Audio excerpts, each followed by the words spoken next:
All right, whenever we talk about graphing logarithms, this is really 6.4. I just call it 6 because we just kind of group this in with 6.3. It's not really day 2, it's more day 3 and day 4.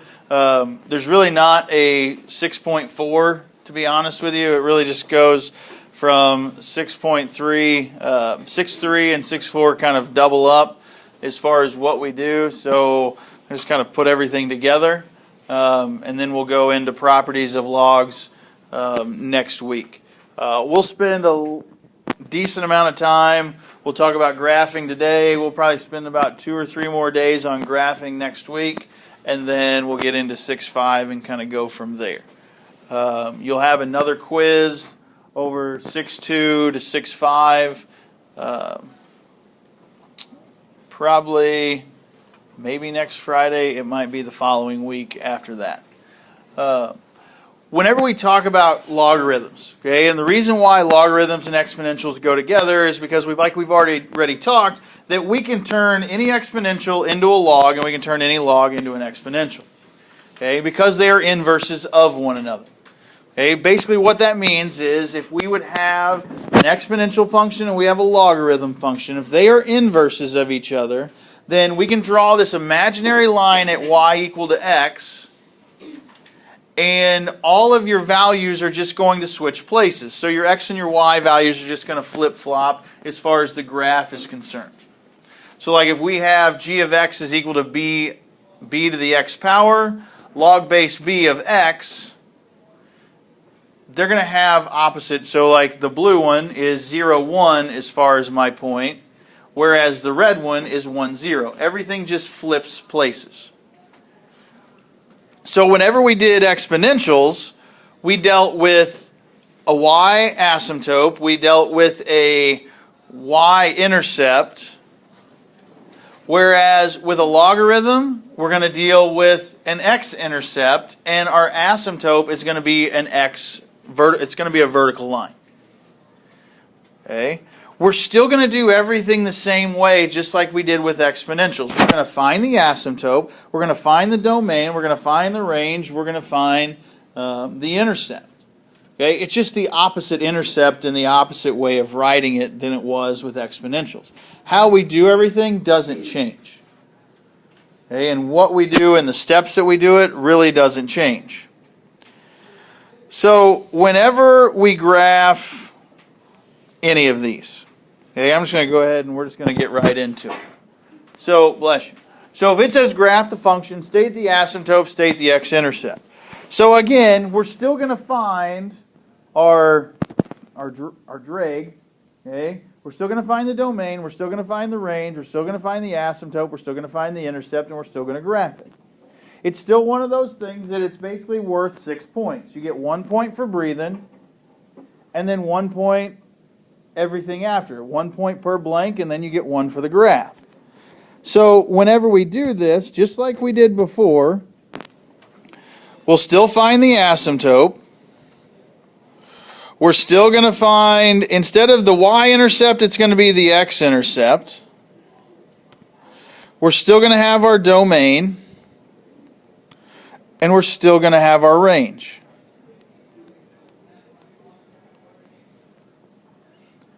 Now, with exponentials, which one was the first one we always filled out? We always filled out the domain first, right? Logarithms are going to be the opposite. What's the opposite of the domain? The range. So which one do you think we're going to fill out first here? The range. What was the domain of an exponential function? Negative infinity to positive infinity. What do you think the range is of a logarithm? Negative infinity to positive infinity.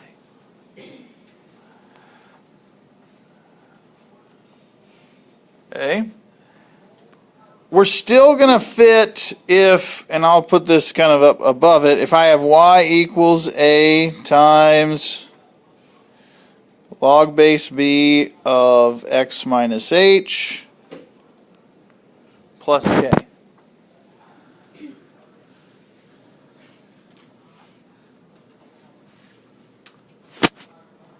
So whenever we do this, okay, first thing, automatic range. Okay, negative infinity to positive infinity. We're still going to find the asymptote second. Before, whenever we dealt with the asymptote, whenever we had, if I would write the exponential function, whenever we had y equals a times b to the x minus h power plus k. Okay. What was always our asymptote? You remember what that was in red? What was our asymptote was k. So it's not going to be k, but it's going to be our h value. Okay? Now, with our h value, it's going to be the opposite sign. Okay? So instead of whenever we dealt with exponentials, we always looked at k, whereas whenever we look at logarithms, we're going to look right in here.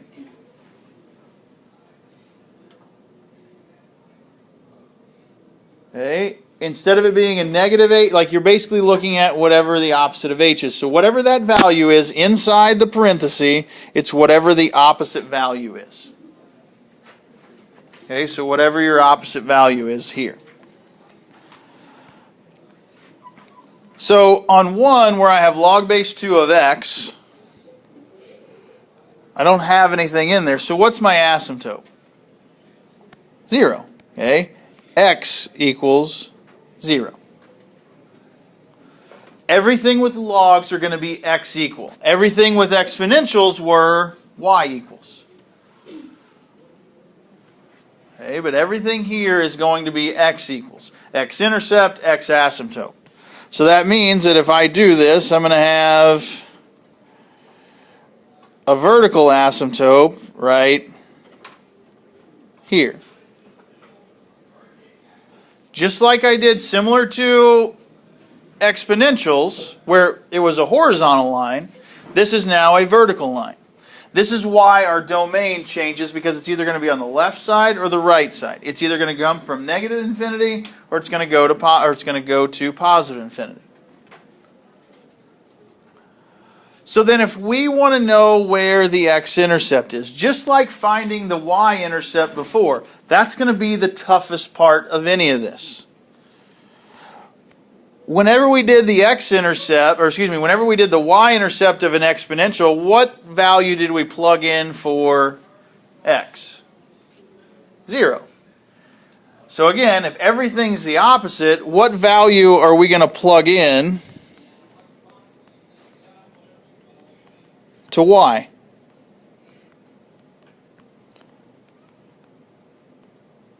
Plug in 0 for y. So whenever I do, all I'm going to have is I'm going to have 0 equals log base 2 of x.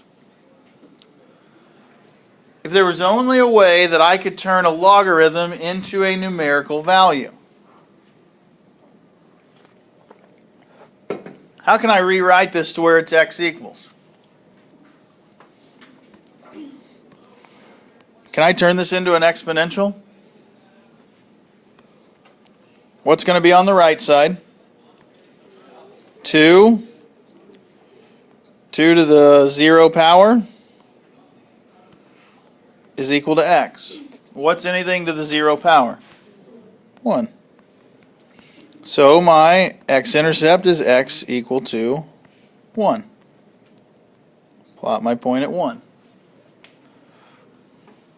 Now, just like we did with exponentials, it's either, instead of it being on the top or the bottom, it's either on the left or the right. If it's on the right, which way is this thing going to go towards?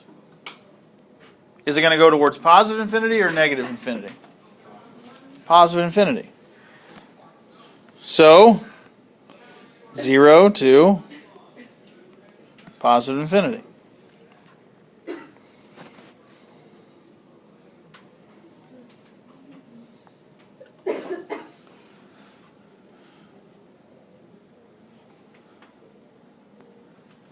Now, if you need to find the next value, or you can think about it like it's a base of 2.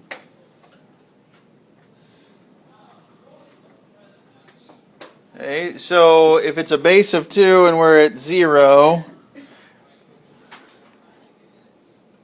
if we have like a second, or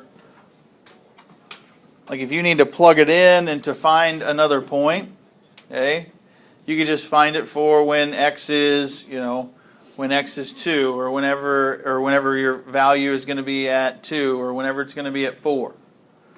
Okay, all it's going to do is going to go something like this, and it's just going to wrap something along those lines. The biggest thing that I'm worried about, again, is this part right over here. Okay, the graph's all well and good, and it's great. But realistically, you either have a graphing calculator, or you have a small graph that it's going to be hard to tell exactly where it's at anyway. But this is what I'm worried about. Okay? In the grand scheme of things, those are the values that we are really focused on. Okay? Not so much as far as your drawing ability and how well you can draw the graph. Now, again, don't make it look something like this. Woo! There we go. No, that doesn't work. Okay? It's still got to stay on the correct side. Okay? But at the same time, if you miss a point or the way that you draw it and you go from there, it's not maybe as flat as it needs to be or something like that, it'll be all right. Okay? But again, it's not something we want to see, hey, yeah, it's right there, that's what it is. No, that's not what it is. Okay? You still got to be within the ballpark. Okay? You can't be sitting out, 3 blocks away. So even if, like I'm going to jump over to 3. Okay? What's the biggest difference between 1 and 3? Do what? It's a fraction, right? So we're still going to do everything the same way. I'm still going to find my asymptote. I'm still going to find my x-intercept. I'm still going to find my domain. And I'm still going to find my range.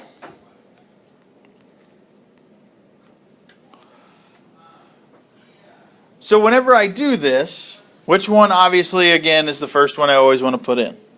Range. Negative infinity, positive infinity. What's my asymptote? So that was 1.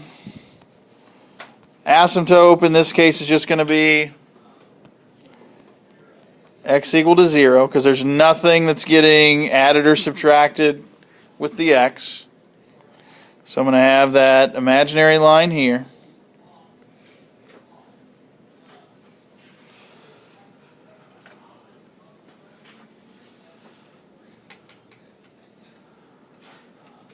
Still need to find my x-intercept next, so that's still step 3. So plug in 0 for x, or excuse me, 0 for y. So 0 equals log base 1/2 of x. The 1/2 stays on the right side. 0 comes over, it's equal to x. Where does it cross the x-axis? At 1, right? So my x-intercept is still at 1.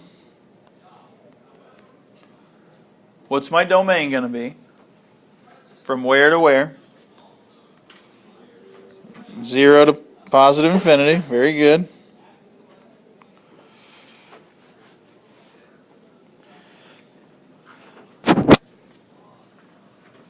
Now, yes, ma'am. So if it's on the right side, it's always going to be from positive infinity? Yep. And it's always going to be from wherever your asymptote is. So like if your asymptote was at a positive 2 and it's still on the right side, it would go from 2 to positive infinity. Okay? Now, the graph in this case is going to be a little bit different. Because whenever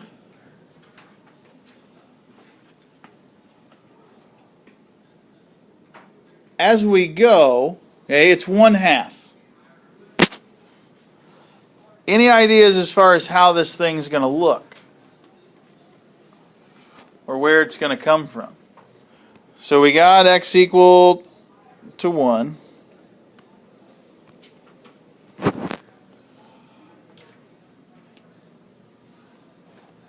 Any ideas as far as how it's going to look? Or if you look at the very front page of the notes or at the very top, what do you notice? Probably the graph on the right side. Where's this one going to come from and where's it going to?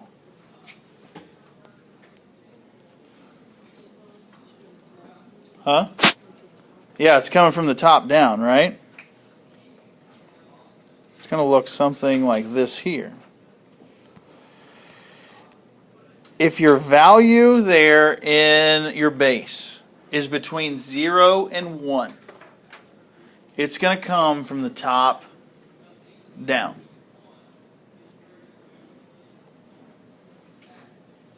Okay? It's going to come from the top down. If it's bigger than 1, it's going to come from the bottom up. Okay? So that's one thing to be aware of as far as your base is concerned. So on 4 it says log base 2 of x. So that's our original. I'm not really so much worried about the original as I am looking at the part right here. Still want to find our 4 things. I still want to find our asymptote. Still want to find the x-intercept. Still want to find the domain. And still want to find the range. First thing I always do is which one? The range. Negative infinity to positive infinity. Do I have anything in with the x that's going to change my asymptote? Nope. So it's still going to be x equal to 0. Okay, so it's still going to be dashed line on the y-axis. Still need to find the x-intercept. So to find the x-intercept, I'm going to go 0 equals negative 3 log base 2 of x. If I have a number that's out in front, okay, so this negative 3, before I can start flipping things, I have to get rid of that negative 3. So what's that negative 3 doing with everything? It's multiplying, right? So how do I get rid of it? Divide it. So even whenever I divide by the negative 3, everything's fine on the right side, and even everything's fine over here on the left side. Because what's 0 divided by negative 3? Still 0. So then I have log base 2 of x. Now I can move everything around. My base is still 2. The 0 is going to come here, and then it's going to be an x value. So what's my x-intercept? Still 1. Still going to have a point here at 1. What's my domain? 0 to positive infinity.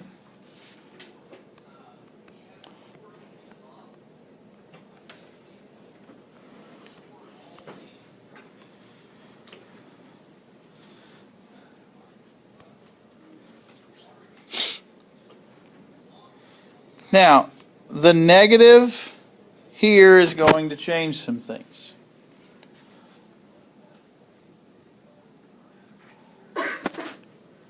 Normally we would go up 1 over 1, or we can always plug in values. Okay? The best way that, if at any point you want to, like, what's going to be an easy number to divide by -3? What? Okay. So, yeah, anything that's divisible by 3, right? We want to make this as easy as possible, right? So, if you're not sure as far as how it's going to look, just like we did with the 0, use a number that's going to work. So if we use a positive 6, okay, we can't use a -6 because we know the graph's over on the right side. Okay, so we have to use everything that is over here. So if we use a 6 and we say 6 is equal to -3 log base 2 of x. What do I need to do to both sides? Divide by a -3. So 6 divided by -3 is -2. -2 is log base 2 to the x power.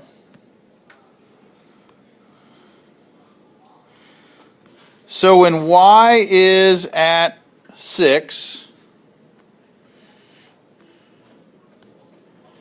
what's our x value? Well, 2 to the -2 is equal to x.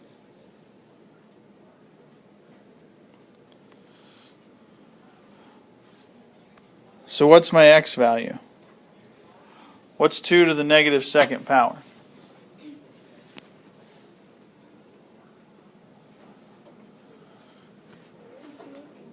Huh? 1/4.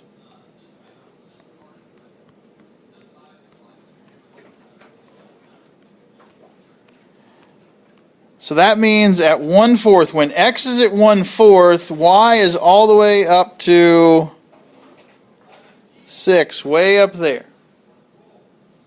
So where's this thing coming from?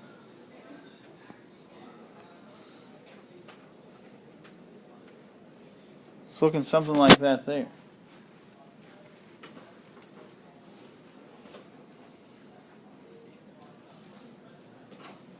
Okay, that negative is going to flip it over just like it would if your base was between 0 and 1. Okay. So just like whenever your base is between 0 and 1, if you have a negative out in front, it's going to come from the top down and slide in that way. Okay, especially if your base is bigger than 1.